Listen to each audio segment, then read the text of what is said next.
All right, so we're diving into Kabbalah today. Sounds good. You sent over a video. It looks really fascinating. Oh, I think you'll enjoy it. It's all about Kabbalah and Oh. is it a philosophy, a science of the soul? What is it exactly? Yeah. So I'm excited to unpack all of that. And for everyone listening, Mm-hmm. this deep dive is based on that video. Okay. It's very visually rich. I'd highly recommend checking out the actual video after this. You'll get more out of it, that's for sure. But for now, let's just get ready for some serious mind-bending insights. I think you're going to be really intrigued by how this video kind of reframes some pretty fundamental ideas about creation, reality, and all that. All the big questions. Yeah. I'm ready. Perfect. I can already feel my perspective shifting a little bit. Oh, good. Okay, so the video starts by talking about the creator. Okay. But it's not what you might typically picture Right. when you think about a creator. It's not like, It's not like the classic, guy on a throne yeah, exactly. with a big beard. Up in the clouds. Exactly. And so, Kabbalah describes the creator as this okay.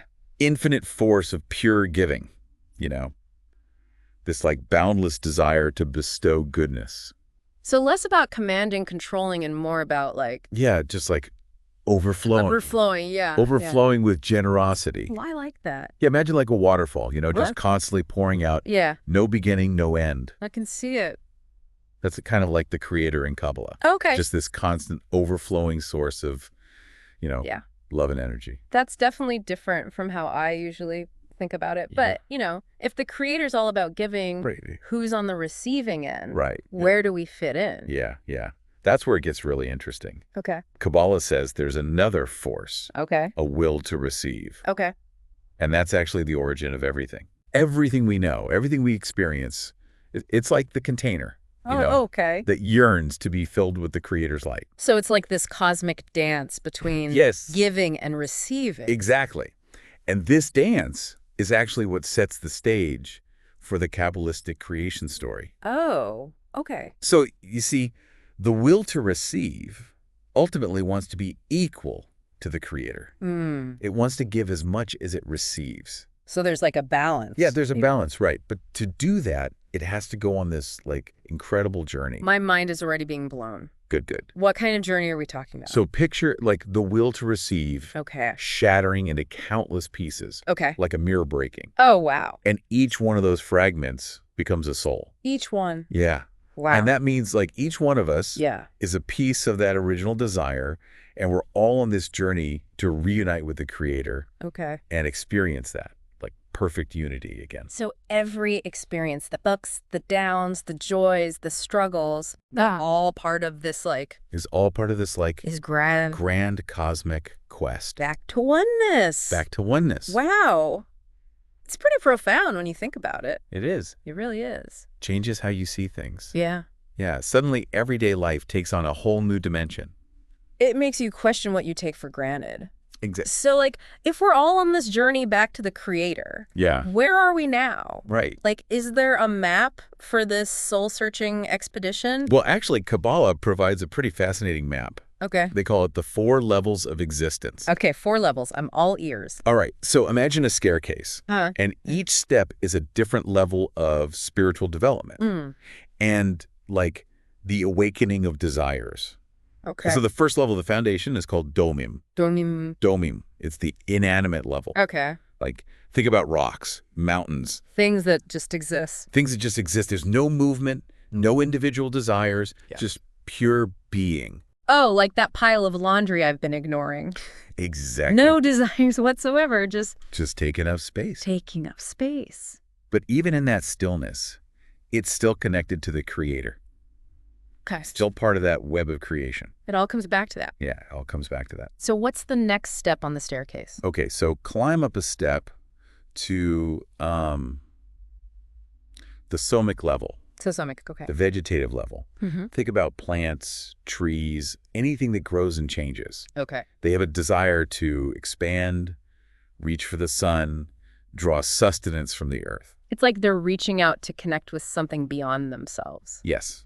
And another step to chai. Chai, okay. The animal level. Yeah. This is where we get movement, emotions, survival instincts. Choices. Choices, yeah, exactly. So like, a pack of wolves hunting together, a flock of birds migrating. Okay, yeah. There's interaction, bonding. More complex. More complex, experiencing the world in a more complex way. I've always wondered what my dog is thinking. I know, right? Maybe he's having some profound spiritual experience out there chasing squirrels.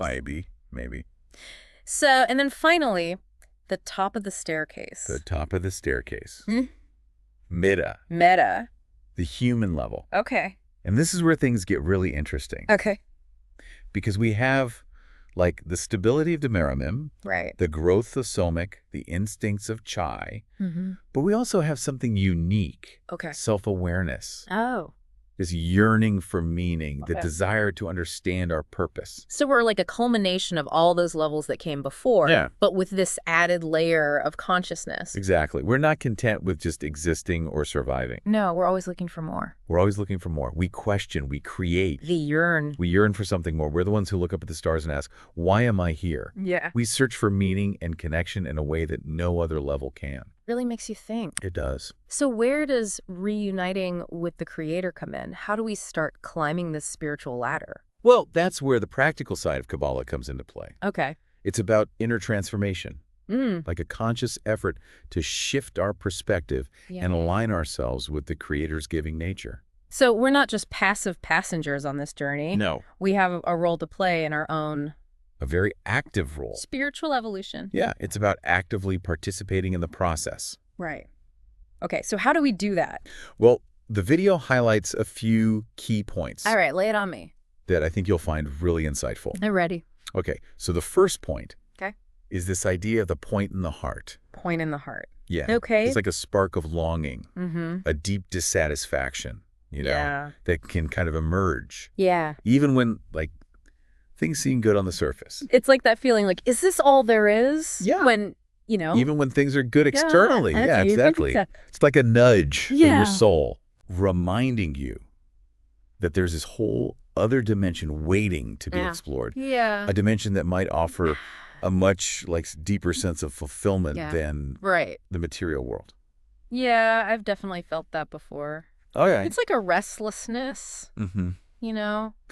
You know that something's missing, Yeah. but you can't quite put your finger on it. Okay, so what's the next step on this journey? Okay, so the next step At oneness, is transforming your desires. transforming my desires. Yeah. Okay. So Kabbalah suggests that our natural desires, right, Yeah. are often kind of self-centered, Yeah. Okay. focused on receiving pleasure, comfort, security, all for ourselves. Okay. But to reconnect with the Creator, Yeah. we have to shift from that me focus Right. to a we focus. Okay. So instead of always asking, what can I get? Yeah. We start asking, what can I give? Yes. That's the essence of it. It's about recognizing that true fulfillment comes from giving, from connecting, Yeah. not just receiving. Okay. So it's about transforming those everyday actions into acts of giving, Yeah. even in small ways, right? Okay. Yeah. Like holding the door for someone, Right. listening with genuine empathy, Mm-hmm. offering a helping hand. Yeah. All these seemingly small acts Yeah. can actually start to shift your inner world. Yeah. I can see how that could create a ripple effect. Exactly. Both internally and externally. Yeah. What was that third point Okay. The third point that the video highlighted? is about the power of the collective. Oh, interesting. Yeah. So the Kabbalah emphasizes that All right. spiritual growth isn't a solo mission.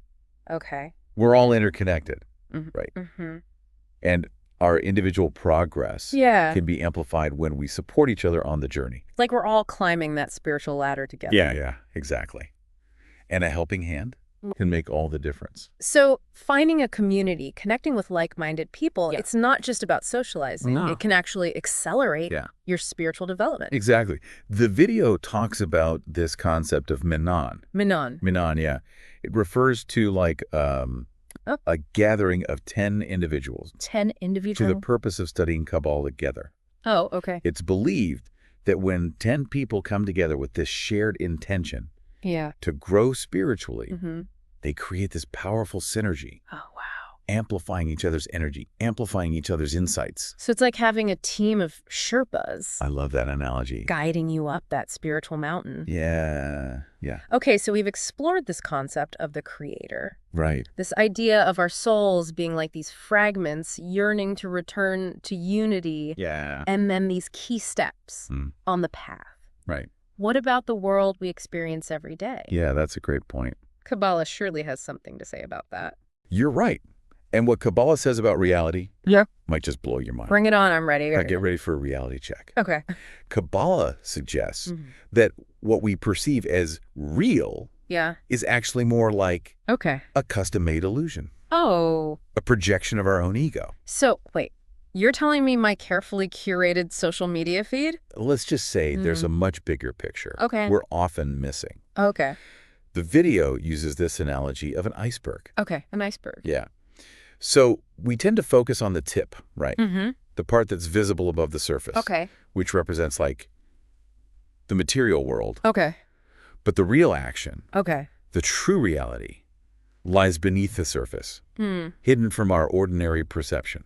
So what's down there Right. in the depths of this iceberg? Kabbalah speaks of or, this infinite light Okay. of the creator that flows through everything. But our ego, our focus on the individual me, Right. often blocks it out. So we're like walking around with blinders on, That's a great way to put it. just seeing this limited version of reality. Yeah, and Kabbalah is about learning to remove those blinders, Okay. to experience the world through the lens of or, Okay. this interconnectedness. It's always there, but we're just usually blind to it. That makes sense. But how do we start seeing this true reality? Right. It can't be as simple as just getting new glasses. You're right. It's not a quick fix, but that's where the science part of Kabbalah comes on. Okay, yes. I was wondering when we would circle back to that. Exactly. So less about blind faith, Yeah. more about experimentation, observation. Exactly. So just like there are laws of physics, right, that govern the material world, Kabbalah suggests there are spiritual laws governing the universe. Okay. And through specific practices and tools, Okay. you can actually learn to work with those laws Okay. and experience those higher worlds directly. So instead of just passively reading about these concepts, Right. we're actively engaging with them, testing them out in the lab of our own lives. I love that analogy. The Kabbalistic texts are kind of like lab manuals Exactly. for your soul. Yeah, they offer tools and techniques for inner transformation, Right. refining your perception, Okay. experiencing these deeper levels of reality. So it's not about passively absorbing information. No. It's about applying it, Yeah. experimenting with it, and Yeah. seeing how it transforms your inner world. And here's what's really fascinating. Okay. It suggests that inner transformation leads to outer transformation. Whoa. Okay. As we shift our own perceptions and actions, Okay. we actually contribute to a shift in the collective consciousness, Okay. creating a ripple effect. So working on myself spiritually, Yeah. it's not just about my own personal growth. It's not just about you. It's actually impacting the world Yes. in a tangible way. Yeah. That's the power of Kabbalah. Wow. It bridges the personal and the universal, Okay. reminding us that we're not just these isolated individuals, but integral threads in this vast tapestry of creation. I'm starting to see the world in a whole new light after this deep dive. That's great. It's like stepping into a hidden dimension that was always there, Yeah. but I just couldn't see it before. That's the beauty of Kabbalah. It opens up this new way of seeing, of feeling, of experiencing the world. But this is just the beginning of the exploration. I'm ready for more. Good. What else does this video reveal about this fascinating path? Okay, so we've covered a lot of ground here. We have. We've talked about the creator as this boundless source of giving the journey of our souls back to unity. Back to that oneness. And this idea of a true reality that's kind of hidden beneath the surface. What else does Kabbalah have to say about, how we navigate this human experience? A lot of spiritual traditions emphasize, like, finding your purpose. Right. Right. Yeah. Kabbalah takes a really interesting approach to that. I'm curious. How so? It's less about chasing some grand, like, external goal or achievement. Okay. And more about inner transformation. It's about becoming more like the creator, more giving, more connected, more aligned with that force of boundless love. So it's not so much about what's my purpose. It's more about... It's more about, like... how can I become a clearer vessel? A clearer vessel. For the Creator's light. Exactly. Okay. It's about refining your character. Okay. Cultivating qualities like compassion, generosity, humility, and allowing those qualities to kind of radiate outwards into the world. It's not about some dramatic life change. It's really about small things. Those small choices that we make every day. Act from a place of love and connection. And those small choices multiplied by millions of souls. Right. All striving for that. Yeah. That's how we start to shift the entire world, bring it closer to that state of harmony and balance. I love that. Yeah. It's so inspiring. Yeah. It's empowering. Yeah, this idea that our individual growth can create positive change in the world. Like we're all part of this giant symphony. Yeah, love that. And each one of us has a unique instrument to play. And the more we refine our instrument, the more beautiful the music becomes. That's beautiful. That's the magic of Kabbalah. It gives us this framework for understanding not only our individual journey, but our interconnectedness with all of creation. It's been such a fascinating journey for me. Oh, good. I'm glad. I feel like I've been given a whole new lens to view the world and my place in it. That's what these deep dives are all about. Yeah. Sparking that curiosity, expanding your perspective. And, inviting you to explore new ways of understanding yourself in the universe. Is there anything else from the video that you think would be helpful for our listeners to keep in mind? I think one of the most important takeaways is just this. Okay. You are not separate. Okay. You are not separate from the Creator, from each other. Yeah. From this intricate web of life that connects us all. We're all connected. Yeah. And the more you cultivate that awareness, that sense of connection, the more you tap into a source of love, wisdom, and strength that is infinitely more powerful than anything you could imagine. It's a powerful reminder. It is. Because it's so easy to get caught up in that illusion of separation. Oh, absolutely. But deep down, we all yearn for that sense of belonging, that feeling of oneness with something greater than ourselves. If this deep dive has sparked something in you, if you're feeling even a little bit curious about Kabbalah, don't let that flame die out. Explore further. Find a community. Dive into the texts. Right. You never know what amazing discoveries await you. This has been an incredible deep dive into the heart of Kabbalah. It has. And to our listener, thank you for inviting us on this journey with you. Yes, thank you. We hope you'll continue exploring this fascinating path. It's a journey worth taking. The journey of self-discovery is an adventure that never ends. That's for sure. Who knows what you might uncover within yourself? Keep seeking, keep growing, keep connecting. Until next time. See you then.